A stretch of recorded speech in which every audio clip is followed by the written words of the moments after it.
Assalamualaikum, halo Penas, kembali lagi di channel saya, channel Amerikan seputar informasi cryptocurrency ataupun Pi Network. Oke, di sini kita akan langsung saja ya membahas terkait ini balasan atau jawaban untuk videonya Pak Philips yang menyatakan Picoin sama halnya seperti Bitcoin atau cryptocurrency pada umumnya ya. Jadi ini ada sedikit keterangan yang harus benar-benar pioners pahami ya, yang akan langsung saya bacakan di sini ya. Mohon maaf, pernyataan dari Pak Philips ini sedikit saya bantah gini ya. Kalau seandainya CoinPi Network dimasukkan ke perusahaan exchange dan tunduk patuh sesuai harga fluktuasi naik turunnya otomatis, ngapain dibentuk hackathon dan lain sebagainya. Dan ingat, hackathon ini menarik berbagai perusahaan ya untuk bekerja sama dengan jaringan Pi, dan untuk perusahaan tersebut ke depan memfasilitasi para pioners. Itulah gunanya hackathon atau itulah arti dari hackathon gitu ya. Dan kita lanjutkan. Kan tinggal pencet open mainnet langsung listing seperti Cordao, langsung hancur deh. Ngapain harus nunggu proses 4 tahun lamanya. Nah ya, seperti Cordao tidak ada mengadakan yang namanya mainnet tertutup ya, atau mengadakan hackathon, nggak ada. Cordao ya sama seperti Bitcoin ataupun Ethereum pada umumnya ya. Dan kita lanjutkan. Dan kenapa harus menunggu kematangan ekosistem dulu kalau ujung-ujungnya harus patuhi tunduk aturan fluktuasi naik turunnya harga kripto kalau sesuai white paper Pi Network yang ditunjukkan oleh Pak Philips. Nah, kalau soal white paper ke depan, saya rasa pihak core team akan merubahnya sesuai dengan program ataupun sesuai dengan apa yang sudah ditetapkan di Pi Network. Karena memang sangat realistis kalau misalnya Pi ini tidak akan masuk bursa, tetapi akan berfokus digunakan di dalam ekosistemnya gitu ya. Dan mengenai white paper sendiri itu gampang sekali kalau pihak core team ingin mensesuaikan dengan tujuan Pi Network sebenarnya ya. Ini sebuah trik dari pihak core team. Pihak core team sangatlah cerdas ya.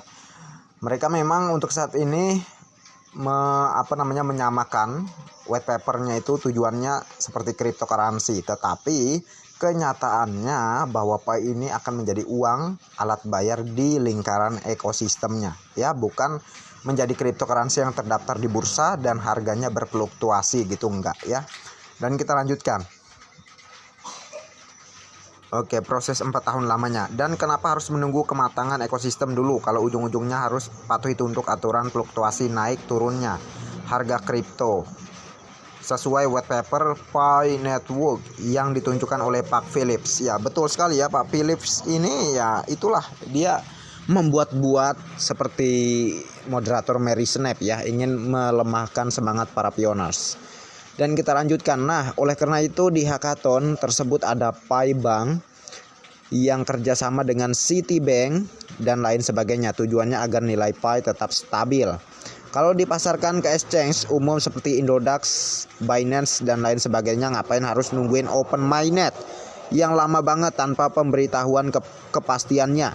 Mohon sebagai pembelajaran aja juga. Terima kasih ya. Nah, ini benar apa yang disampaikan oleh salah satu pioners ini, bahwa Picoin ini sangat kecil kemungkinan masuk ke dalam bursa atau exchange ya. Dan sekaligus saya ingin menjawab pertanyaan-pertanyaan dari orang-orang yang kurang belajar atau memang niatnya untuk melemahkan semangat para pioners gitu ya. Anda menyamakan Picoin dengan Cordao. Cordao apa ada mainnya tertutup? Apa dia mengadakan hackathon ya? Ada nggak dia mengadakan seperti Pi Network ini ya? Maka dari itu belajar ya, jangan asal nyeplos ya tanpa mendalami dan mempelajari Pi Network ya. Tetapi kalau niat Anda hanya ingin melemahkan semangat para pioners ya, akan lebih baik nggak usah ya. Karena kalau niat Anda sudah nggak baik, itu juga akan kembali kepada Anda sendiri ya. Jadi akan lebih baik kita secara yang nyatanya aja, secara apa yang memang terjadi di Pi Network. Jangan Anda samakan proyek Pi Network itu akan sama seperti cryptocurrency pada umumnya ya, karena white paper kapanpun bisa pihak Kortim merubah sesuai dengan tujuan Pi Network sebenarnya ya, sebagai uang, sebagai alat bayar di dalam ekosistemnya ya. Mengenai halnya Indonesia yang berlaku hanya rupiah, ya benar, tidak mungkin untuk alat bayar di Indonesia itu dolar ya, nggak mungkin. Uang luar negeri itu tidak berlaku di Indonesia. Di Indonesia hanya menerima rupiah. Itu wajar. Picoin akan menjadi uang digital di luar negeri ya. Seperti itu. Ya, akan menjadi uang digital di luar negeri. Di luar negeri mungkin menerima pembayaran dengan Picoin itu sah-sah saja, tetapi Indonesia hanya menerima rupiah. Itu wajar saja ya. Karena seperti yang sudah saya jelaskan barusan, uang dolar pun tidak bisa menjadi alat bayar di Indonesia. Ya, sebenarnya Picoin ini tujuannya menjadi uang atau alat bayar gitu ya. Tetapi itu akan bebas, akan bisa terjadi di luar negeri. Di Indonesia tetap harus ditukar dulu ke rupiah baru bisa menjadi alat bayar gitu ya. Karena yang resmi hanya uang rupiah saja yang diterima di Indonesia gitu ya. Jadi harap dipahami ini ya, sahabat Pionas, kurang lebih pergerakan atau tujuan Picoin ini sama, menjadi uang, menjadi alat bayar. Oke. Dan di Indonesia ke depan tentu harus dicairkan dulu ke rupiah baru bisa digunakan atau baru bisa diterima di Indonesia Picoin ini ya. Dan pastilah ke depan itu akan diatur segala regulasinya oleh pihak Kortim dan juga pemerintah di berbagai negara ya. Jadi nggak usah khawatir, menurut saya kita percayakan saja kepada pihak Kortim, karena mereka itu adalah orang yang cerdas.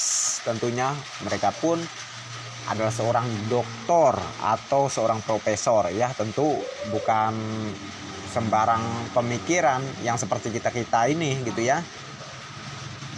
Ya enggak, semuanya pasti memang sudah mereka atur secara matang. Dan ingat, Core dengan Pi Network, Bitcoin dengan Pi Network, atau cryptocurrency segala macamnya di luar sana itu sangat jauh berbeda dengan tujuan Picoin, Pi Network sebenarnya ya. Picoin itu akan menjadi uang, alat bayar di lingkaran ekosistemnya, dan akan bisa menjadi alat bayar di luar negeri ya, kurang lebih begitu ya. Oke, mungkin ini saja yang bisa saya informasikan kepada Anda semua, sahabat Pionas ya. Selalu semangat, jaga Picoin Anda, jangan mau ditipu oleh orang-orang yang menyamakan Picoin dengan cryptocurrency, karena itu adalah hal yang sangat menyesatkan. Oke. Sekian dari saya dan terima kasih banyak untuk Anda yang sudah mampir di channel saya.